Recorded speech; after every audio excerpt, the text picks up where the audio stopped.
उज्जवल Bharat news में। नमस्कार, आपके साथ मैं हूं खुशबू। मीरा भाईंदर के पूर्व विधायक नरेंद्र मेहता ने एक प्रेस कॉन्फ्रेंस का आयोजन किया। आइए सुनते हैं इस प्रेस कॉन्फ्रेंस में नरेंद्र मेहता ने क्या कहा। नमस्कार, उज्जवल भारत न्यूज़ में आप सभी दर्शकों का बहुत बहुत स्वागत है। दोस्तों, आज मैं मौजूद हूँ मीरा भाईंदर महानगर पालिका के कार्यालय में, जहाँ पे पूर्व विधायक नरेंद्र मेहता के द्वारा एक प्रेस कॉन्फ्रेंस किया गया और उसमें सीधा साधा आरोप लगाया है नरेंद्र मेहता ने यहाँ के जो कमिश्नर हैं दिलीप ढोले उनके ऊपर, और जो भी कोरोना काल में यहाँ पे खर्च किए गए वो दिलीप ढोले की तरफ से, चाहे जो भी कमिश्नर है उनके तरफ से, कोई भी महासभा में इस जो भी खर्च किए गए उसका कोई ब्यौरा नहीं दिया गया, उसमें कोई इस मुद्दा को नहीं उठाया गया। और उन्होंने आज जो मुद्दा इनका था कि जो चीज़ें खरीदारी हुई उसमें करोड़ों का घोटाला है, क्योंकि किसी एक अगर तंबू लगता है, चाहे वो चेयर हो चाहे वो बेड हो पेशेंट के लिए, कोरोना पेशेंट के लिए, तो वो अगर बेड आता है कीमत होती है उसका 2000 रुपया, लेकिन इन लोगों ने पूरे 90 दिन का हो चाहे 1 महीने का, उसमें इन लोगों ने एक बेड जो कि 2000 रुपये में आता है उसको कम से कम 4 से 4500 रुपये, ऐसे बहुत सारे तथ्य हैं जो कि इन्होंने क्लियर किया। क्योंकि एक एम्बुलेंस अगर खरीदी जाए तो 10 से 12 लाख रुपया होता है, लेकिन उसमें इतना ज़्यादा पैसा अगर खर्चा किया गया तो इससे अच्छा होता कि महानगर पालिका खुद की अपनी एम्बुलेंस, अपनी चेयर, अपना बेड खरीद सकता था। तो आखिर मामला ये पूरा क्या है, आइए देखते हैं कि वो नरेंद्र मेहता जो है वो क्या आरोप लगा रहे हैं। आज का जो प्रेस कॉन्फ्रेंस रखा गया वो विशेष जो है, कोविड के अंदर हम भ्रष्टाचार नहीं बोल सकते, उसे घोटाला ही कहेंगे, एक स्कैम ही कहेंगे इसे, कि एक बहुत बड़ा स्कैम जो है वो नज़र में आया। पिछले मार्च से लॉकडाउन लगा और उस दौरान बहुत सारे जो कोविड के नाम के ऊपर गड़बड़े हुई वो आपके सामने रखने आया हूँ। आप सभी जानते हैं कि कोविड के चलते पूरा शहर में जब लॉकडाउन लगा तब नगर पालिका कॉरपोरेशन की महासभा से लेके स्टैंडिंग लेके सब बंद, और जब ऐसी आपत्ति आती है तो जनरल बॉडी के और स्टैंडिंग के सारे अधिकार जो है वो कमिश्नर को सरकार ने दिए थे, और कायदे में भी प्रोविज़न है कि 67 के अंदर उसका वापर वो कर सकते हैं, इमरजेंसी में किसी के अप्रूवल की ज़रूरत नहीं। पिछले 1 साल के अंदर बहुत बार महासभा भी हुई और स्टैंडिंग कमेटी भी हुई, लेकिन कभी भी कोविड के काम के लिए ना वो बॉडी के सामने आए, ना स्टैंडिंग के सामने आए, ना लोक प्रतिनिधि के सामने आए। मीटिंगें होते हुए भी कभी कभी ऐसा हो सकता है चलो कल के कल खर्च करना तो इमरजेंसी है इसलिए आपने खर्च किया, समझ में आता है, लेकिन ये बार बार जो है अपने कायदे का दुरुपयोग करके अपना काम करते जा रहे थे। हमें भी उस समय लग रहा था कि इसके अंदर कुछ तो गड़बड़ हो रहा है। नियम ये कहता है कि जब 67 जो कायदा है, जो महाराष्ट्र अधिनियम एक्ट बीपीएमसी एक्ट के अंदर, कि ऐसी इमरजेंसी में कमिश्नर जो 67 के अंदर अपने पावर का उपयोग करके सभी खर्च खुद कर सकता है, विदाउट टेंडर प्रोसेस कर सकता है, सब कर सकता है। लेकिन नीचे ये भी लिखा है कि विद इन सेकेंड, मतलब इमीडिएटली उसने जनरल बॉडी, मेयर को और स्टैंडिंग कमेटी को इन्फॉर्म करना चाहिए कि मैंने ये चीज़ खरीदी है, इतने में खरीदी है। ऐसा उन्होंने कभी नहीं किया, जिसके ऊपर अनेक बार आक्षेप लगाए गए। और अब जब कोविड शांत हुआ तो मैंने शिकायत मेयर मैडम से भी की थी, दिनेश जी चेयरमैन है इनसे भी की, डेप्यूटी मेयर, सभागृह नेता जितने इन सबसे की थी कि इसके अंदर बहुत सारी जानकारी हमारे पास है जिसमें गड़बड़ हुई है, और गड़बड़ बोले तो स्कैम। अब स्कैम क्या था, नगर पालिका अपनी तरीके से जो कर रही है, लेकिन जो मुझे लगा, मैंने आपको अभी अभी एक लेटर दिया जिसके अंदर मैंने आपको एम्बुलेंस का 1 महीने का हिसाब दिया। 12 एम्बुलेंस का 72 लाख रुपया 1 महीने का चुकाया गया। मतलब मैं अगर 10 महीने गिनूं तो 7 करोड़ रुपए 10 एम्बुलेंस के, 7 करोड़ रुपए 10 एम्बुलेंस के। मर्सिडीज गाड़ी भी खरीद लेते ना तब भी इतना पैसा खर्च नहीं होता, गाड़ी भी कॉर्पोरेशन की हो जाती। आप अगर देखेंगे तो 27 दिन का पैसा कितना लगाया गया, 5 लाख रुपया भाड़ा। जो 30 दिन चली उसका भाड़ा कितना लगाया गया, 7 लाख रुपया। 7 लाख रुपये मुझे बताइए एम्बुलेंस क्या चल रही थी, कितने पेशेंट, भाईंदर ही चल रही थी ना। लेकिन मतलब आप सोचिए कि 72 लाख रुपए 13 एम्बुलेंस का, नीचे का और है वो अलग है। अब इसके अंदर आपको बोलता मारुति वैन भी है, पूरी मारुति वैन ही नहीं आ जाती, मुझे नहीं पता कितने की, लेकिन मेरे ख्याल से होगी शायद 3-4 लाख रुपए की मैक्सिमम। लेकिन भाड़ा दे रहे महीने का 5 लाख रुपया, 7 लाख रुपया, इतना बड़ा घोटाला। मतलब आप सोचिए 10 एम्बुलेंस अगर कॉर्पोरेशन खरीदती, आप समझ के चलिए तो 60-70 लाख में नहीं आ जाती, सब न्यू ब्रांड। लेकिन महीने का भाड़ा 72 लाख रुपया, 10 महीने का अगर दिया है तो 7.5 करोड़ रुपया। कहां 70 लाख में खुद की कॉर्पोरेशन की एम्बुलेंस हो सकती थी, कहां भाड़ा दिया गया। ये सबसे बड़ा स्कैम इसे कहते हैं। क्या कॉर्पोरेशन को, आम आदमी को समझ सकता है ना। अगर आप भी अगर एग्जाम्पल वगैरह कहीं अगर गाड़ी भाड़े पे लेके जा रहे हो और समझो आपको अपने गांव जाना है, वो बोलेगा गाड़ी 10 लाख की नई गाड़ी है तो भाड़ा भी 10 लाख, तो आप भी बोलेंगे इससे नहीं नहीं ले लूं, और ये हमारी हो जाती, ये तो वापस लेके भी चला गया। दूसरी सबसे बड़ी बात, ये एम्बुलेंस कोई न्यू ब्रांड नहीं थी, सारी जूनी पूरी खटारा एम्बुलेंस भी थी इसके अंदर। उसका भाड़ा 70 लाख रुपया। ये कितना बड़ा एक घोटाला किया है। क्या ये कोई भी बच्चा भी देख के समझ जाएगा, आप भी समझ सकते हो ना। 7 लाख रुपया कोई भाड़ा होता है एक गाड़ी का। आप किसी भी जगह ऑनलाइन जाइए, मर्सिडीज मांगे तो 7 लाख रुपया नहीं लेगा महीने का। ये इस तरह का ये एक घोटाला। उसके बाद कॉरपोरेशन ने बहुत सारी चीजें जो है खरीदी और बहुत सारी चीजें भाड़े पे ली। मैं उदाहरण के तौर पे देता हूं कि आपको कॉरपोरेशन ने बहुत सारे बेड जो है परचेस किए। तो परचेस की प्राइस क्या थी अपने रिकॉर्ड पे, आंकड़े कितने परचेस किए मेरे पास नहीं है, लेकिन अमाउंट पता है। 2400 रुपये में एक बेड खरीदा, जो पलंग बोलते हैं ना, 2400 में खरीदा एक बेड जो खुद का है। अब वापस कोरोना चालू भी हुआ तो गोडाउन में पड़ा, फिर से बेड लगा भी सकते। और दूसरी तरफ बड़ी मात्रा में भाड़े पे लिए, उसका भाड़ा दिया 12,000। कितना? 2400 में खुद का खरीदा और कुछ जगह पे भाड़े पे लिया 75 दिन के लिए। कितना दिन? 75 दिन। उसका भाड़ा चुकाया 12,000 रुपया। 12,000 2400 में नया आ रहा है और 12,000 भाड़े पे, जिसके अंदर वो भी वापस लेके गया।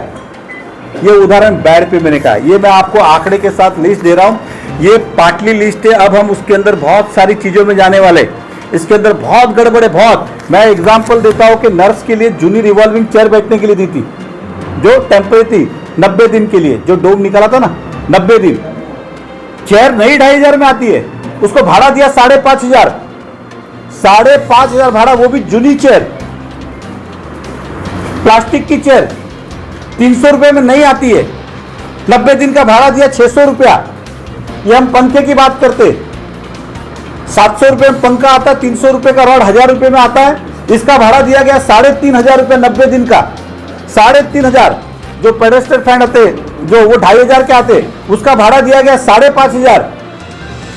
ऐसी बहुत, ये टेबल, ये तो फर्नीचर वाला टेबल, जो सादे टेबल आते हैं, जो पहले जूने दफ्तर में होते थे लोखंड का, एक वो 1,000 रुपए का टेबल आता है, 5,000 रुपया भाड़ा। खरीदो तो 1,000 रुपया और भाड़ा 5,000 रुपया दिया गया। टॉयलेट के कैबिन, आप ये जो चीजें दे रहा, आप नेट पे भी जाएंगे ना, प्राइस अवेलेबल है। कोई कंपनी आप बोले मुझे ये WC जो टॉयलेट वगैरह है, 3,75,000 में अगर हम कंटेनर खरीदते हैं, 3.5 लाख में खुद का आता है नगर पालिका। लेकिन इन्होंने 90 दिन का भाड़ा दिया 5 लाख।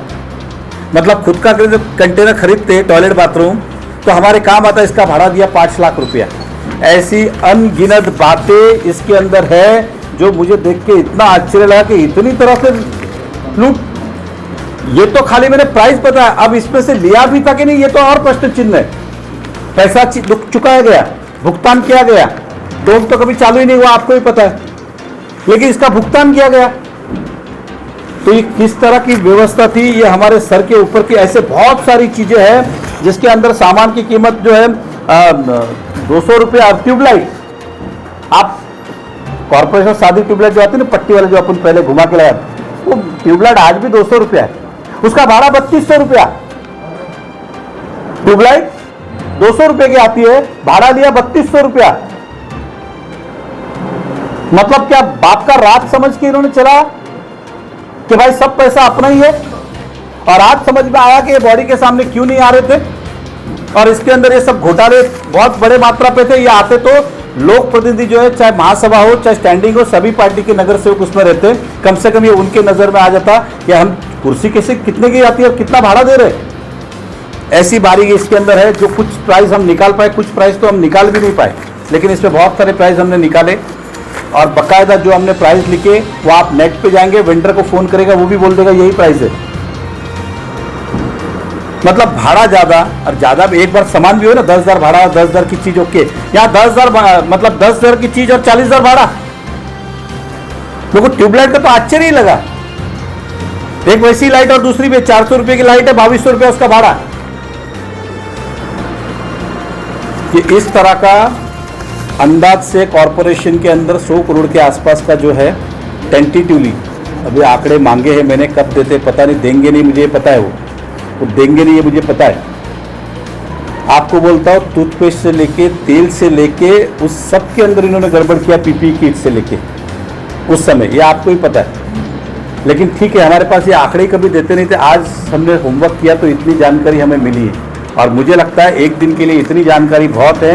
देखिए, कोई भी समझदार व्यक्ति होगा, इसमें से ऐसी बहुत सारी चीज़ें हैं, चाहे वो राठौड़ साहब IAS ऑफिसर होंगे या ढोले साहब होंगे, जो अपने घर में कभी ना कभी खरीदा होगा, अपने घर में कभी ना कभी खरीदा होगा। और ये आपको भी दूंगा तो आपको भी इसमें कुछ चीज़ें क्या प्राइस तो खुद ही को पता है, तो क्या उनको समझ में नहीं आए क्या? और ये सब फाइलें कौन मूव करता था, फाइनल इंप्रूव इसका अप्रूवल कौन देता था? तो ढोले साहब। आपको पता होगा कि कमिश्नर ने एक ऑर्डर निकाला था कि पहले ऐसे होता था कि कुछ डिपार्टमेंट उनके पास, कुछ उनके पास, कुछ उनके पास, लेकिन जब ढोले साहब आए तो सारी फाइलें जो है उनके माध्यम से ही आनी चाहिए। ये पॉलिटिकली एक एडजस्टमेंट था, ये हमें पहले भी था कि ऐसा क्या हो गया उनके, हमने कमिश्नर बहुत कहा कि काम भी डिले होता है, उनके तो आने का क्या, टेबल बढ़ाने का। यहाँ तक के कायदे में लिखा है, विषय आज का वो नहीं है, लेकिन बहुत सारे अधिकार दे भी नहीं सकते, लेकिन उनको दिए गए। और जैसे ये कमिश्नर बने, सबके अधिकार वापस निकाल लिए, खुद के पास रख लिए। मतलब आप छोटे से छोटा काम करना है तो इनके साइन के बिगर नहीं होगा। मेरा विषय आज का वो है नहीं, उसके लिए भी मैं बोलूंगा कि इतनी धांधली चल रही है, इतनी धांधली चल रही है, इलीगल तो अभी सीमा छू रहा है। 2-2 माले के परमिशन तो ये ऐसे कागज पे दे देते, आपको प्रूफ के साथ बताऊंगा। और सबके पीछे ढोले साहब का हाथ है। आज का मेरा जो विषय था कि ये इस तरह की जो धांधली हुई है, इसके अंदर बहुत बड़ा स्कैम हुआ है। ये भ्रष्टाचार नहीं बोल सकते हैं, इसको घोटाला ही बोला जा सकता है कि आम आदमी समझने वाला। जैसे मैंने एम्बुलेंस की बात की, नगर सेवक निधि से, इनकी निधि कितने लोगों ने एम्बुलेंस खरीदी है? भी नहीं कि प्रोडक्ट इनके लिए नया है। कितने, हर साल हम 2-3 एम्बुलेंस खरीदते हैं नगर सेवक कोई ना कोई, लेकिन ये 72 लाख रुपया 12 एम्बुलेंस का भाड़ा देते। ये सब का हिसाब इनको देना होगा। मैं चाहूंगा आपके माध्यम से बात उद्धव ठाकरे जी तक जाए, पालक मंत्री एकनाथ शिंदे जी तक जाए कि किस तरह से प्रशासन ने अपना दुरुपयोग किया है और भ्रष्टाचार नहीं, स्कैम किया और घोटाला किया है। आप भी पत्रकारिता इसमें कर रहे हैं, ऐसा तो आपने भी आज तक कभी देखा नहीं और सुना नहीं, जिस तरह से हुआ है। एम्बुलेंस हमने पहले भी भाड़े पे ली होंगी। आज की परिस्थिति ये है, तो मैं आपके माध्यम से अपील करना चाहता हूँ कि बात इस शहर की जनता तक जाए, क्योंकि एक तरफ लॉकडाउन चल रहा था, जनता त्रस्त थी और ये उन्हीं के टैक्स के पैसे से अपना घर भर रहे थे। मैं तो सोचता हूँ ये लॉकडाउन के अंदर अगर लोग अपना पलंग बिस्तर भाड़े पे देवे ना, तो भी वो लखपति हो जाएंगे। तो ये कॉन्ट्रैक्टर अगर आपको इतना ही पैसा देना है तो फिर पब्लिक को ही दे दो ना भाई, तेरा पलंग लेके आ जा, तेरे घर की कुर्सी लेके आ जा, तेरे घर का टेबल लेके आ जा, इनका तो भला हो जाएगा। आदमी सोचता होगा कि अभी धंधा बंद करके म्युनिसिपैलिटी को भाड़े पे देना शुरू कर दूं। नहीं, कुछ एम्बुलेंस महानगर पालिका की खुद की होगी, वो मेरा विषय है कि जो ये आपको कॉर्पोरेशन की पेपर नीचे साइन भी आपको सर्टिफाइड भी मिल जाएगी, आप मांगोगे तो इसका कॉर्पोरेशन से। ये 7-7 लाख रुपए जो भाड़े पे ली गई थी कोरोना पीरियड के अंदर, कोरोना के अंदर ज़्यादा एम्बुलेंस जरूरत थी कि नहीं थी और बात थी, लेकिन एम्बुलेंस मंगाई गई थी और उसका इतना भाड़ा दिया गया, ये फैक्ट है। प्रशासकीय बात थी, क्योंकि इसके अंदर किसी भी चीज़ को, आप भी यहाँ पे हो, पिछले 1 साल से महासभा में कभी कोविड का कोई विषय आया नहीं, ना स्टैंडिंग कमेटी में आया। ये अधिकार का वापर 67 के अंदर किया गया। जिम्मेदार कौन है मुख्य रूप से? 110% कमिश्नर से लेके जो डिपार्टमेंट के हेड है वो, क्योंकि फाइल तो उन्होंने अप्रूव की। मी पण या शहरातला नागरिक आहे, करोडों रुपया हाऊस टॅक्स या वर्षी मी भरलं। मैंने वापस से आपको कहा, देखिए मुन्ना सिंह ने क्या किया, दिनेश भाई ने क्या किया, मेयर मैडम ने क्या किया, ऑपोजिशन ने क्या किया। मुझे आपको ये आंकड़े जो मैंने आपको दिए, हो सकता है कुछ आपको पता हो, लेकिन इतना तो आपको भी नहीं पता था और मुझे भी नहीं पता था। एम्बुलेंस का तो अनिल लोटियाल जी ने निकाला था कि दारू पी रहे थे उस समय। मुझे चलो अच्छी बात है, हो सकता है कि आपने इसके अंदर बहुत सारी जानकारी लेके लोगों तक पहुंचाई होगी, लेकिन अब मैंने इसे हाथ में लिया है। तो जो डिपार्टमेंट हो, माननीय मुख्यमंत्री जी से लेके पालक मंत्री जी से लेके हाई कोर्ट से लेके और अन्य विभाग तक, जहाँ इसके लिए जाना है, मैं इसकी शुरुआत करने वाला हूँ और इसको एंड तक लेके जाने वाला हूँ। घर पे बैठा है मैं आपको बोलता हूँ, ये ढीठ है, ये जो बैठे हैं ना अभी ढीठ है। मैं एक एग्जांपल देता हूँ। IAS राठौड़ साहब को क्यों लाया गया था कि कोरोना शहर में बढ़ रहा है, आप समझ के चलिए, इसलिए उनको लाया गया। अचानक उनकी बदली की और एडिशनल कमिश्नर को कमिश्नर, मतलब प्रमोशन भी नहीं हुआ, डायरेक्ट एडिशनल कमिश्नर को कमिश्नर। और राठौड़ साहब आज कहाँ पर है? तो उनकी कोई पोस्टिंग नहीं हुई है, वो बंगले में बैठे। मतलब ऐसा भी नहीं कि आदमी की इमरजेंसी में किधर बदली हुई इसलिए किसी को, उनको घर पे बिठाया। मतलब एक IAS डॉक्टर जो था उसको बोला आप घर पे बैठो, और डोले साहब को ये सारी चीज़ें दी। वो सरकार का विषय, उन्होंने क्यों दिया क्यों नहीं दिया, लेकिन एक एडिशनल कमिश्नर को देने के पीछे का वो भी एक क्वेश्चन मार्क बनता है कि क्या ये इस तरह की जितनी सारी चीज़ें थी, गतिविधियाँ थी, उसको ब्रेक लगाने के लिए की क्या? उसको जो आपने कहा कि बहुत सारी शिकायतें होती है उस पर कोई ध्यान नहीं दे, इसके लिए हुई क्या? अब ये जब लड़ाई मैं लड़ रहा हूँ तो अब जो आगे आगे चुनौती आएगी उसकी सामना करता जाऊँगा। और अधिकतर आपने देखा है कि मैं जब लड़ाई लड़ता हूँ तो उसको कोशिश करता हूँ एंड तक लेके जाना। न्याय कितना मिलेगा कितना नहीं, ये सोच के आज तो मैं रुकूंगा नहीं, मैं लड़ूंगा जरूर। तो इसके माध्यम से भी जो हो सकता है वो करने का प्रयास करें, लेकिन मैं अपनी पूरी ताकत के साथ जो है देवेंद्र फडणवीस जी हो, इनको हो, सभी तक ये बातें पहुंचा के, विरोधी पक्ष नेता ऐसे उन तक पहुंचा के किस तरह से इस शहर के लोगों को न्याय मिले और जो भ्रष्टाचार हुआ वो पैसा वापस आवे, उसके लिए प्रयास करूंगा। कल आपने अपने वीडियो में मेंशन किया कि अगर ये नहीं होता, फैसला यहाँ सुनवाई नहीं होती, तो आप एंटी करप्शन। तो मैंने क्या बोला, मैंने सब विभाग बोला है, चाहे पुलिस हो, एंटी करप्शन हो या अन्य विभाग जितने भी हो इससे रिलेटेड, उन सब जगह जहाँ जाना है हम जाने वाले हैं। नेताजी 12 करोड़ का जो तंबू का उसका पत्रकारों ने बहुत विरोध किया था, खुले मैदान में उसका टिम्बा में लगना चाहिए, उसमें भी कुछ भ्रष्टाचार, उसकी भी जांच करेंगे क्या? देखिए मैंने क्या कहा, अब जब आएगा तो सारी चीज़ें साथ में होगी, कोई एक चीज़ छोड़ेंगे एक चीज़ करेंगे ऐसा नहीं है। तंबू का आज विषय नहीं है, नहीं तो मैं उसके ऊपर भी बहुत कुछ बोलती, तब भी मैंने वो विषय पॉलिटिकली चल रहा था। सबसे बड़ी बात उसमें आश्चर्य की बात है कि तंबू का ऑर्डर किस लिए दिया गया था कि कोरोना का पीरियड अगस्त महीने बहुत तेज़ी से बढ़ रहा था, तो अगस्त महीने में ये तंबू, जून में ऑर्डर दिया, अगस्त में इसको पूरा करना है और इसको सितंबर, अक्टूबर, नवंबर में खोलना है। तो जनरली इसमें सभी लोगों ने विरोध किया था उस समय, जहाँ तक मुझे पता नगर से, लेकिन कमिश्नर मानने को तैयार थे। हुआ क्या, मैंने कहा कि सर जिस पीरियड के लिए आपने बनाया तो पीरियड भी चला गया, अगर आप देखेंगे तो उसका उद्घाटन ही नवंबर में हुआ और फरवरी में खोला गया। मतलब जब खोलना था तब ताबा मिला, अब वो बोलते वर्क ऑर्डर दिया तो अपने को देना तो पड़ेगा। तो हमने तब ये कहा था कि ठीक है, अगर तंबू बांध दो, अभी पेशेंट तो नहीं तो कम से कम ये पंखे, लाइट, ये सब तो भाड़े पे मत लो, जब आएंगे पेशेंट तब ले लेना, कम से कम वो तो बचा सकते थे, लेकिन वो भी नहीं बचा। सारा भुगतान जो है 12 करोड़ रुपए का मेरे ख्याल से पहले हुआ, और अभी मेरे को एग्री फिगर नहीं पता, लेकिन मैंने सुना कि अभी हाल ही में ऊपर के पैसे भी उसके दिए गए। अरे मैंने कब विरोध किया आयोग का? मैंने आयोग का विरोध ही नहीं किया, आप उस बात को विषय, अरे मेरी बात सुनिए, मेरा कमिश्नर को विरोध है क्या? तो नहीं है, मेरी बात समझ के चलिए। मेरा विरोध, ये जो गड़बड़ हुआ है, ये सारी फाइलें उस समय एडिशनल कमिश्नर के माध्यम से, छोटी से छोटी, बड़ी से बड़ी, जो उनके दायरे में नहीं थी, जैसे टाउन प्लानिंग का भी आज तक एडिशनल, वो भी फाइलें उनके माध्यम से ही जाती थी। एक सिंपल समझ के चलिए, वो सारा का सारा उनके नज़रों से गया और उन्होंने ही पुटअप किया है। तो सुना आप लोगों ने नरेंद्र मेहता ने किस तरीके से आरोप लगाए यहाँ के जो कमिश्नर हैं उनके ऊपर कि लगभग 100 करोड़ का घोटाला हुआ है। और हम जो है अब आए यहाँ पे कमिश्नर से मिलने, और क्योंकि उनका खंडन लेने कि ये जो आरोप लगाया गया क्या ये सही है, लेकिन कमिश्नर ने मिलने से इनकार किया और उन्होंने बोला कि इसके ऊपर हम पहले सोचेंगे, उसके बाद इसके ऊपर हम आपको जवाब देंगे। अभी के लिए फिलहाल इतना ही। ताज़ा तरीन खबरों को जानने और देखने के लिए आप हमारे उज्जवल भारत न्यूज चैनल को लाइक, शेयर एंड सब्सक्राइब जरूर करें और अपने कमेंट्स हमारे चैनल के कमेंट्स बॉक्स में साझा जरूर करें। दीजिए इजाजत, नमस्कार।